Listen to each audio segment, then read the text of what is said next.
नवी मुंबई चर्चेतलं नाव. का बरं? महाराष्ट्रातलं, मुंबईच्या जवळचं, मुंबईमधीलच असं आपण म्हणू शकतो. कारण मुंबईचा विस्तार आता एवढा झाला आहे. नवी मुंबई इथं आपलं दुसरं विमानतळ, त्याचं उद्घाटन झालं. नवी मुंबईला विमानतळ होणार आपण ऐकत राहिलो 5 ते 7 वर्ष. अर्थात जेव्हा जेव्हा असा नवीन प्रोजेक्ट, एखाद्या अशा नवीन प्रोजेक्टची घोषणा सरकारकडून होते, त्यानंतर आपसुकच सामान्य जनतेला उत्सुकता असते की तो प्रोजेक्ट कधी पूर्ण होतोय, लवकर पूर्णत्वास जायला पाहिजे, त्याचा उपयोग सर्व जनतेसाठी झाला पाहिजे. अगदी सहज आहे ना, प्रत्येकाला वाटतं ते. याच अनुषंगाने आपण सगळेजण ज्या विमानतळाची वाट पाहत होतो, तो विमानतळ अखेर तयार झाला, त्याचं उद्घाटनही झालं.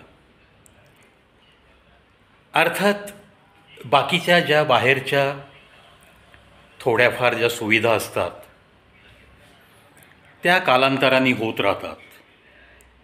जी काही विमानतळाला कनेक्टिव्हिटी द्यायची आहे, पब्लिक ट्रान्सपोर्टची, मेट्रोची, लोकल्सची, ही सुद्धा हळूहळू कामं होत राहतात.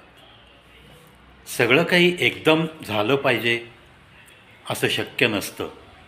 बजेटरी प्रोव्हिजन्स जशा जशा होतील किंवा BOT तत्वावर जसे जसे कॉन्ट्रॅक्टर्स मिळतात, तशी तशी ही कामं मार्गी लागत असतात.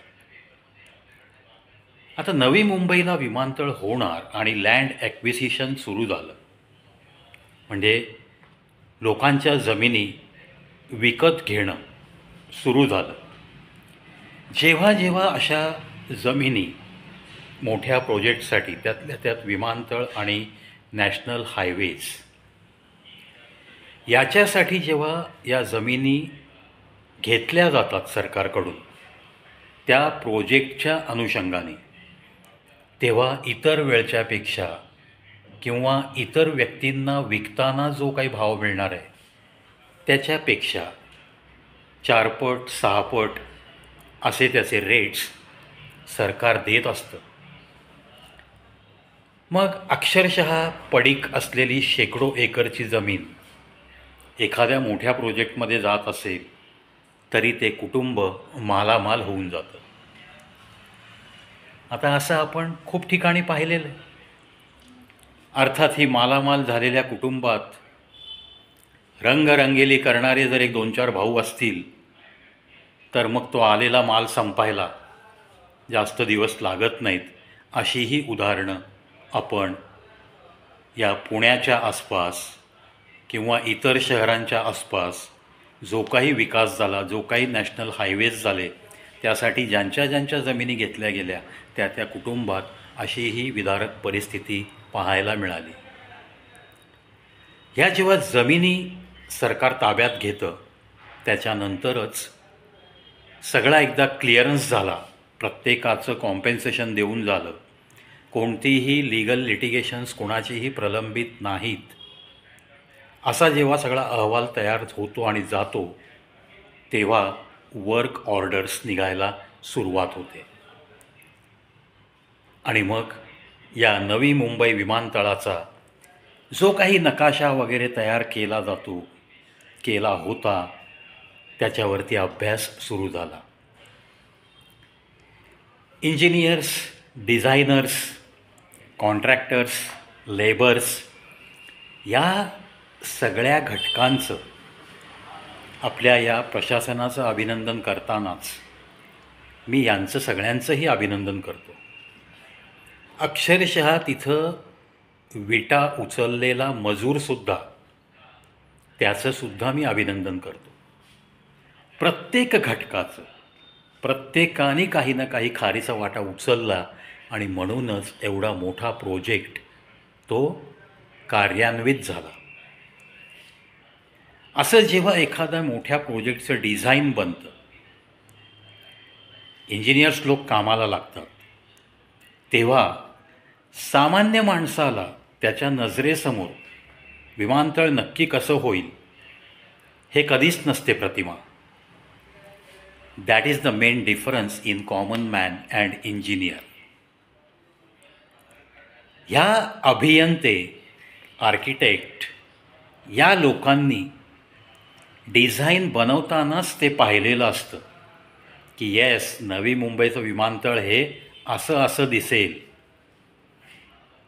त्याची प्रतिमा, त्याची प्रतिकृती ही अगोदरच या इंजिनियर, आर्किटेक्ट लोकांच्या हृदयात तयार झालेली असते.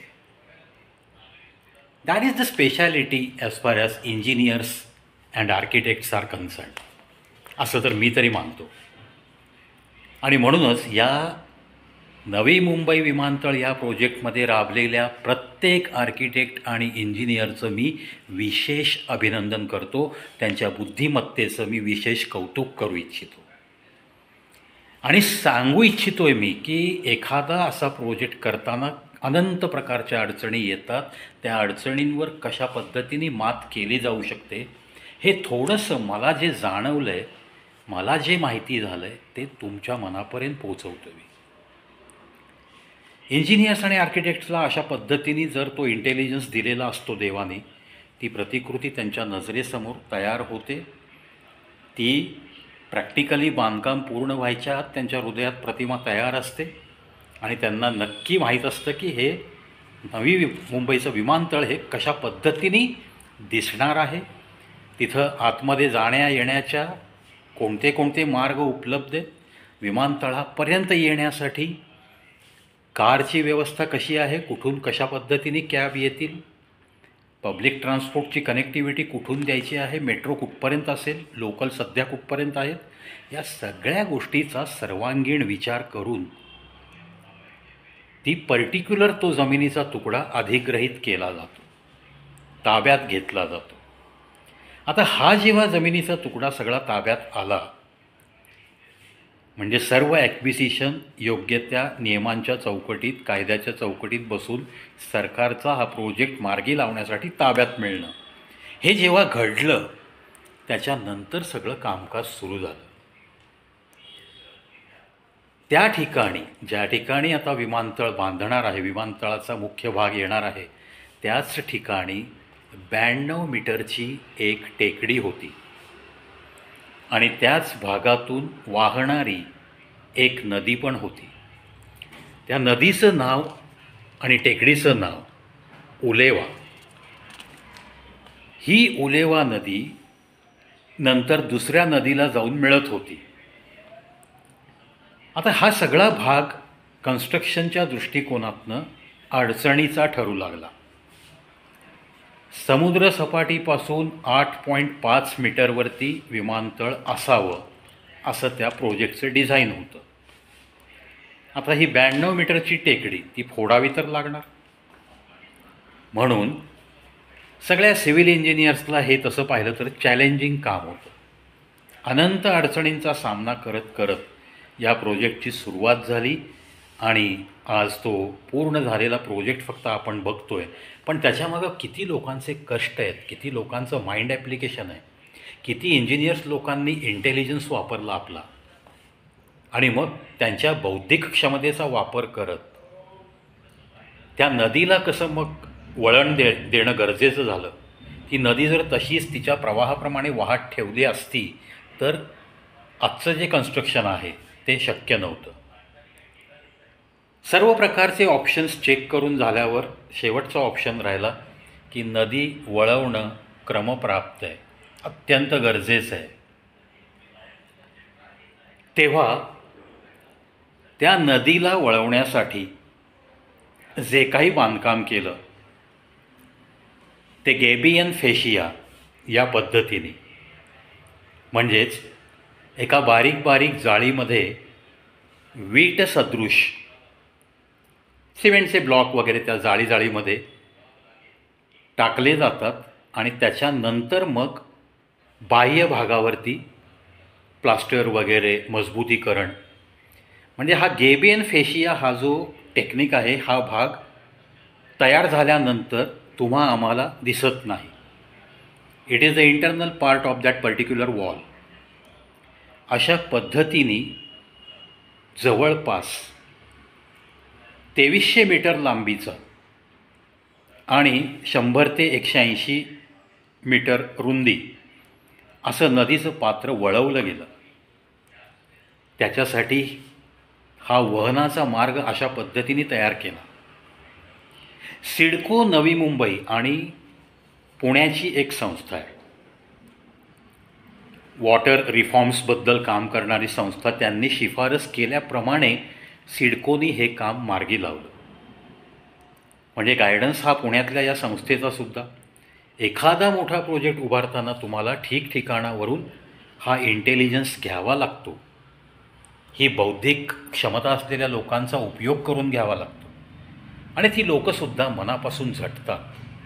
चला, एका मोठ्या प्रोजेक्टमध्ये आपल्याला योगदान देण्याची संधी मिळते ना, ही सुवर्ण संधी असं मानून प्रत्येक घटकाने ते काम केलं. शेवटी ही 92 मीटरची टेकडी फोडावी लागली. त्याला सुरक्षित अशा छोट्या छोट्या ब्लास्टिंगच्या पद्धतीने ती टेकडी फोडली गेली. नदीचा मार्ग वळवताना जे काही उत्खनन करावं लागलं ते दगडसुद्धा इथं बांधकामात वापरता आले. टेकडी फोडलेले सुद्धा आपल्याला काही ठिकाणचे खड्डे भरण्यासाठी त्याचा उपयोग झाला. आणि मग ही जी नदी वळवली, उलेवाच त्या नदीचं पण नाव आणि टेकडीचं पण उलेवा टेकडी असं नामकरण होतं. ही नदी व्यवस्थित तिच्या वळणाच्या प्रमाणे जाऊ शकेल अशा पद्धतीने तिला वळण देण्यात आलं. पुढं ज्या नदीला तिला मिळून जायचं आहे तिथपर्यंत तिचा मार्ग सुकर असावा अशा पद्धतीने विमानतळाच्या बाह्य बाजूने ही नदी वळवली गेली आहे. जेव्हा असा मोठा प्रोजेक्ट उभारायचा असं ठरतं तेव्हा जर पूर्वीच्या काही हाय व्होल्टेज ट्रान्समिशन लाईन्स असतील, म्हणजे उच्च दाबाने वीज पुरवठा करणाऱ्या वायर्स, वीज वाहिन्या असतात, जेव्हा एखाद्या जमिनीचा अजून विकास व्हायचा आहे, पूर्वीच्या विकासाला सपोर्ट करण्यासाठी त्या अनुषंगाने हा विकास तेव्हा दृष्टीपथात नसतो, म्हणून त्या ठिकाणी हाय व्होल्टेज वायर्स कडेला सरकवलेल्या होत्या. पण आज हाय व्होल्टेज ट्रान्समिशन वायर्स ज्या ठिकाणाहून जातात त्याच ठिकाणी विमानतळ बांधायचे. नॅचरली या हाय व्होल्टेज लाईन्स जर त्या विमानतळाच्या बांधकामाशी निगडीत अशा जवळपास असतील तर भविष्य काळामध्ये खूप मोठी आग लागण्याचा धोका नक्की असू शकतो. म्हणून पहिल्यांदा ह्या हाय व्होल्टेज ट्रान्समिशन लाईन्स जिथं अंडरग्राऊंड डक्ट करून अंडरग्राऊंड आणता येतील तिथं अंडरग्राऊंड केल्या, विमानतळाच्या बाह्य बाजूला येतील हे नक्की बघितलं आणि या सगळ्या हाय व्होल्टेज ट्रान्समिशन लाईन्सला अंडरग्राऊंड ज्या वायरिंग आहेत त्याची कनेक्टिव्हिटी बरोबर बाहेर जिथनं वायर येणार आहे तिथून ती देण्यास सुरुवात केली आणि एका चांगल्या पद्धतीने कुठलाही भविष्यकाळात धोका उत्पन्न होऊ नये अशा पद्धतीने या हाय व्होल्टेज ट्रान्समिशन लाईन्स याचंसुद्धा काम पूर्ण केलं. एक प्रोजेक्ट करायचा तर आपल्याला अनेक डिपार्टमेंट्समध्ये योग्य तो समन्वय राखावा लागतो. Coordination in between all the departments, मग ते टेलिफोन डिपार्टमेंट असू द्या, इलेक्ट्रिकल महावितरणचं असू द्या, इतर काही खाती असू द्यात, वन खातं त्यामध्ये येतं, एन्व्हायरमेंटल ते येतात पर्यावरणाच्या बाबतीतले, या सगळ्या लोकांचा एक योग्य समन्वय गाठावा लागतो.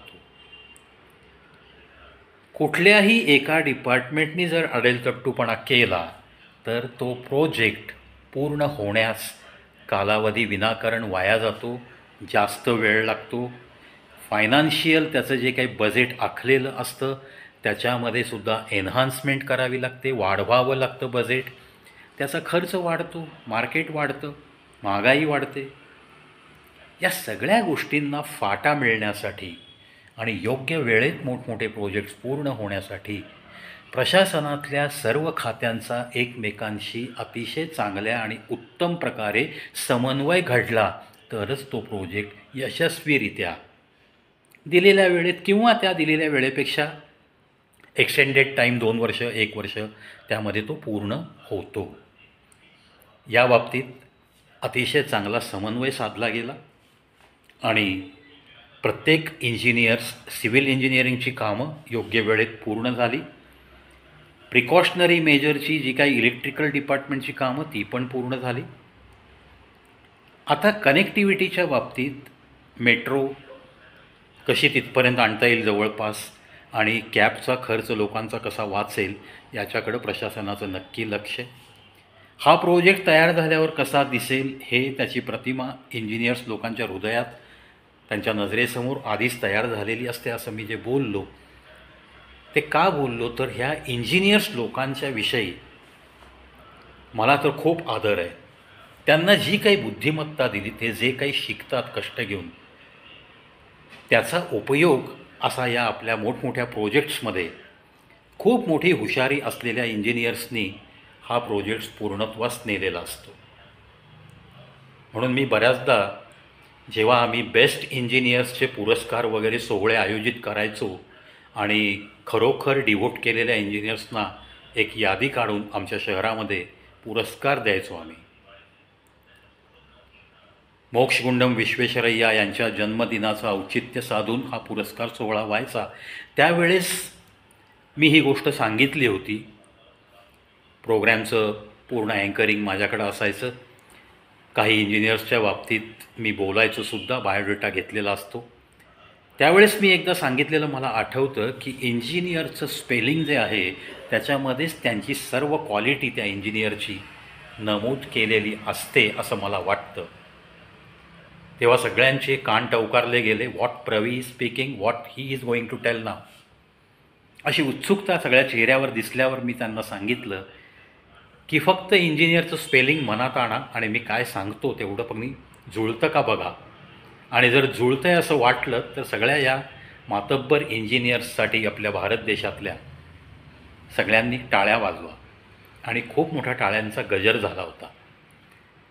ते मी असं बोललो होतो की that is nothing but reality as far as engineers are concern. Engineer किंवा आपण इंजिनियर्स पण घेऊ शकतो spelling. First E stands for excellence, N for noble, G for genuine, I for intelligence, again N for nationality, again E for energetic, second E for enable, R for real or royal. And if we are talking about many engineers, that S stands for smartness. हे सगळं असल्याशिवाय तो engineer होऊच शकत नाही. He should be energetic, he should be intelligent. एखादी गोष्ट it is unable to do such type of things असं जर कोणी म्हणत असेल तर ते अनेबलला इनेबल करतात. ती कॅपॅसिटी त्यांच्याकडे असते. ते नेहमी एनर्जेटिक असतात. असं नाही आहे 10 ते 6 काम केलं, संध्याकाळी 7ला साईटवर गेले आणि त्यानंतर जर रात्रभर काम चालू असेल तर रात्रभर तिथं उभं राहण्याची बसण्याची कॅपॅसिटी असते. That means every engineer is always energetic. जे काम करणार आहेत त्याच्यामध्ये एक्सलन्स दिसलाच पाहिजे. That's why that spelling starts with excellence, E. अशा सगळ्या गोष्टी त्या इंजिनियरमध्ये क्वालिटी असतात आणि म्हणूनच प्रत्येक प्रोजेक्ट यशस्वी होतो. प्रत्येक कन्स्ट्रक्शन, प्रत्येक गोष्ट जी काय इंजिनिअरिंगच्या अखत्यारीतली असते ती आपल्याला चांगल्या पद्धतीने वापरायला मिळते. जनतेच्या सोयीसुविधा होतात. हे ते बोलल्यावर त्यावेळचा जो टाळ्यांचा गजर झाला होता तो मला आजही आठवतो. आणि कित्येक इंजिनियर्स त्या फंक्शनला आलेले मला येऊन भेटले आणि त्यांनी सरळ सांगितलं की अरे आमचाच लॉंग फॉर्म आम्हालाच माहीत नव्हता, चल नवीन माहिती दिलीस तू आम्हाला. असं काही ठिकाणी असतं. इंजिनिअरच्या बाबतीत मला हे जाणवलं, हे मी तयार केलं आहे. त्यामुळं या सगळ्या इंजिनियर्स लोकांचं, आर्किटेक्ट लोकांचं, ज्या ज्या कोणी या डिझायनिंगमध्ये पार्ट घेतलेला आहे, ज्या ज्या कोणी इथं योगदान दिलेलं आहे, त्या सर्व प्रशासनाच्या बरोबर प्रत्येक घटक हा अभिनंदनास पात्र आहे असंच मी म्हणतो. आणि अपरंपार कष्ट घेऊन 92 मीटरची टेकडी फोडायची, छोटे छोटे ब्लास्टिंग घ्यायचे आणि त्यानंतर तो जो काही राडारोड आहे त्याचाही उपयोग आपल्याला त्याच ठिकाणी कसा करता येईल हे पण माइंड अप्लाय करायचं. आणि मग एक चांगलं सुंदर असं विमानतळ तयार करायचं. केलं. नवी मुंबई विमानतळ एक चांगली सुविधा, महाराष्ट्र राज्याच्या प्रगतीच्या दृष्टिकोनातनं अतिशय चांगलं पाऊल आपल्या या महाराष्ट्र सरकारने उचललेलं. यानंतर आपल्याला मस्तपैकी त्या विमानतळाचा आधार घेत आपल्या उद्योगधंद्यांची भरभराट, उद्योगपतींची सोय होणार आहे, प्रवाशांची सोय होणार आहे. आणि ज्या वेळेस या विमानतळाची सगळी कनेक्टिव्हिटी पण सगळं व्यवस्थित होईल, तेव्हा खरं होईल सर्वसामान्य माणूस जो विमानाने फिरू इच्छितो त्यालासुद्धा या सगळ्या सोयीसुविधा थोड्याशा कमी पैशात उपलब्ध होतील. आज जरी त्या विमानतळापर्यंत जायला कॅबचा खर्च येत असेल, जास्त ट्रान्सपोर्टेशनचा खर्च येत असेल, तरी ह्या थोड्या कालावधीसाठी तो आपल्याला सहन करावा लागेल. आणि तेवढी आपण सहनशक्ती सामान्य माणसांनी ठेवलीच पाहिजे. तरच या लोकांनी केलेल्या कार्याचा आपल्या मनातसुद्धा कुठेतरी काहीतरी गौरव आहे असं सिद्ध होईल. चला आपण या माझ्या कवी प्रवेश शो यूट्यूब चॅनलतर्फे या सर्व इंजिनियर्स लोकांचं, डिझायनर्स लोकांचं, आर्किटेक्ट लोकांचं, कॉन्ट्रॅक्टर लोकांचं आणि मग प्रत्येक घटकाचं अतिशय बारीक सारीक काम केलेल्या कामगार वर्गाचं सुद्धा प्रशासनाच्या सोबत मी पुन्हा पुन्हा अभिनंदन करतो. आणि या व्हिडिओत इथंच थांबतो. नवी मुंबई विमानतळाचा चला जेव्हा जेव्हा शक्य तेव्हा आज आपण व्यवस्थित त्याचा उपयोग करून घेऊयात. सहज म्हणून सुद्धा आपण विमानतळ बघायला जायचं आहे अशा पद्धतीने हा नवीन प्रोजेक्ट बघायला जरी गेलो तरीही काही हरकत नाही. ज्यांना शक्य आहे त्यांनी नक्की बघून यावं. नवी मुंबईच्या लोकांनासुद्धा मी लाख लाख अभिनंदन करतो, ज्यांनी त्यांच्या जमिनी दिल्यात, ज्यांनी हे सॅक्रिफाईस केलं आयुष्यात. वाढ वडिलार्जित जमिनी शासनाकडे सुपूर्द करणं हे तसं सोपं काम नाही आहे. भावनिक अटॅचमेंट असते. त्या भावनांची किंमत पैशात कधीच होत नसते. तरीसुद्धा राज्याच्या प्रगतीसाठी आपण हे योगदान देतो आहे या सद्भावनेने लोकांनी जमिनी दिलेल्या असतात आणि म्हणून ते सुद्धा अभिनंदनास पात्र आहेत. या गोष्टींसह या व्हिडिओमध्ये इथंच थांबतो. पुन्हा भेटूया एका नव्या व्हिडिओसह. तोपर्यंत मस्त रहा. आज दिवाळी पाडवा आहे. छानपैकी दिवाळी आपल्या आपल्या कुटुंबासोबत साजरी करा. Enjoy the moments of Diwali.